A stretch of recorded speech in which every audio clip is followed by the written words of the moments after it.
Muito boa noite a todos, bem-vindos, obrigado por terem aceitado este nosso convite. Sr. Professor, ninguém parece defender este orçamento, à exceção do Governo.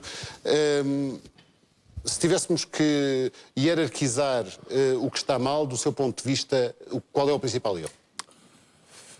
O principal erro é querer prosseguir uma política orçamental com este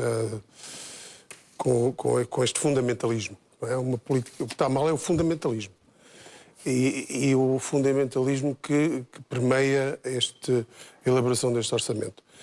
O que está mal é a política financeira do Estado nessa circunstância de querer realmente, pela via do aumento da carga fiscal brutal e também outras medidas que são tomadas, fundamentalmente atacar as famílias e atacar a economia. Portanto, o Governo decididamente quer entrar numa espiral recessiva. Portanto, já entrou, mas quer continuar.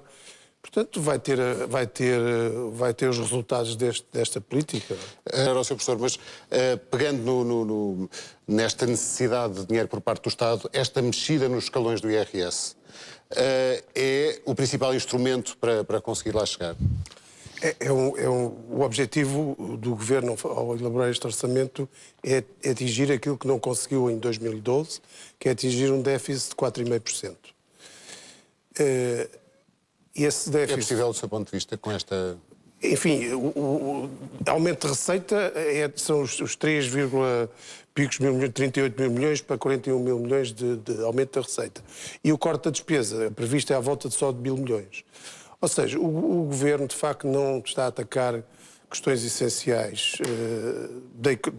neste caso a despesa pública, porque está fixado apenas em salários, em pensões e em aumentar desmesuradamente, enfim, a carga fiscal e o esforço fiscal, porque o esforço fiscal em Portugal é dos maiores da Europa, não é? Não estamos a falar, aliás, vou assistir no outro dia um debate seu também sobre essa questão.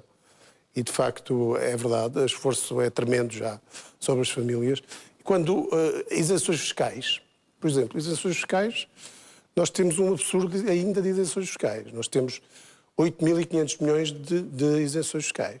O Governo pode ainda cortar bastante nas isenções. Isso é trocado por miúdos, é o quê, Sr. Professor? São isenções dos diferentes impostos.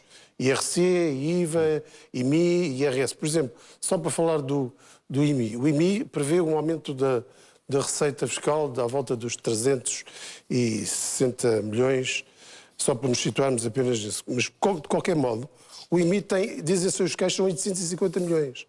Ou seja, há muito património edificado que continua isento de IMI e que não haveria necessidade nenhuma de ir obter receitas adicionais sobre as famílias de IMI, porque há muito património em fundos de pensões, em fundos de investimento imobiliário, há ainda muito património que está isento e que não deveria estar. Em SGPS, etc. Há uma série de património que poderia ser... E, portanto... E os efeitos na economia dessa tributação seria mais...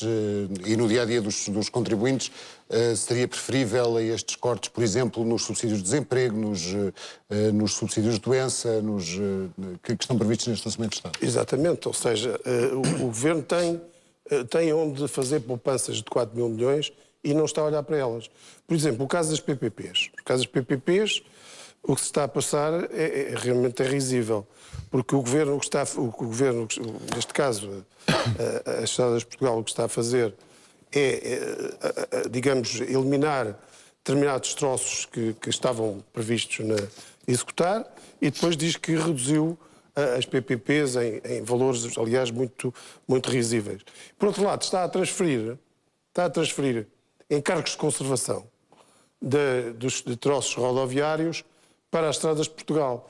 Enfim, eu acho que esta renegociação o que está a dar é mais encargos às PPPs, porque se formos fazer bem as contas, o que estamos aqui a assistir é qualquer coisa de... Portanto, as PPPs não estão a ser... O problema não está a ser atacado, de maneira nenhuma, com seriedade. A situação, por exemplo, das rendas que o Estado paga por edificado, que é qualquer coisa de escandaloso, não é? O Estado está a pagar rendas, inclusivamente, de espaços que estão isentos de IMI. Não é? Portanto, além de estar isentos de IMI, o Estado ainda paga rendas sobre esses espaços. E esses valores estão incluídos nos consumos intermédios, que é à volta de 7.500 milhões. E era possível cortar aí mais 2.000 ou 3.000 milhões à vontade. Ou seja, eu vejo o Governo só preocupado em cortar ou massacrar as famílias. E é isso que está errado. Há aqui um preconceito ideológico por parte desta política financeira. E é esse preconceito. Isso em que vem, mas qual é a ideologia subjacente ao massacranço das famílias, passa a expressão? Por exemplo, o caso do IMI, eu vou voltar aqui porque é um exemplo interessante. O que se prepara é uma duplicação da receita de IMI, ou seja, de mil milhões, passar para 2.000 milhões no espaço de 2, 3, 4 anos o máximo. No princípio era 4 anos, mas isso já está reduzido. Bom, ainda há aqui há algum tempo, alguém propôs uma tributação de 4% sobre o património das famílias. Não é? Esse 4% sobre o património das famílias ia arredondar num saque sobre os depósitos a prazo das famílias, porque as famílias não vão vender, alienar a sala de jantar ou a garagem. Portanto, onde é que vão buscar o dinheiro para pagar o imposto extraordinário? Vão aos depósitos. Nos depósitos há 113 mil milhões de depósitos das famílias e, portanto, era sacar 20.000 milhões dos depósitos das famílias. Era qualquer coisa perfeitamente obsceno. Eu digo assim, porque as contas que foram feitas foram estas. As famílias têm um património de 500 mil milhões. Tributa-se com 4%, saca-se 20.000 milhões de depósitos às famílias. O que é uma brutalidade, é uma violência inacreditável. Como é que não houve pessoas que não se escandalizaram com isto? Eu digo assim, a banca tem ativos de 500 mil milhões, mais ou menos equivalente, 560 mil milhões, mais ou menos equivalente ao património que, enfim, esses iluminados calcularam. Bom, se tributarmos em 0,5%, património, os ativos da banca e os ativos das grandes empresas, obtemos os 4 mil milhões. Com o imposto extraordinário. Porquê é que acontecer as famílias, nos rendimentos, no património, massacradas, quando há aqui setores económicos que são altamente beneficiários do Estado? As isenções fiscais, uma grande parte das isenções fiscais, vão para os setores económicos privilegiados da economia. Esses setores também têm que contribuir para o esforço, para contribuições de solidariedade e não ser apenas as famílias.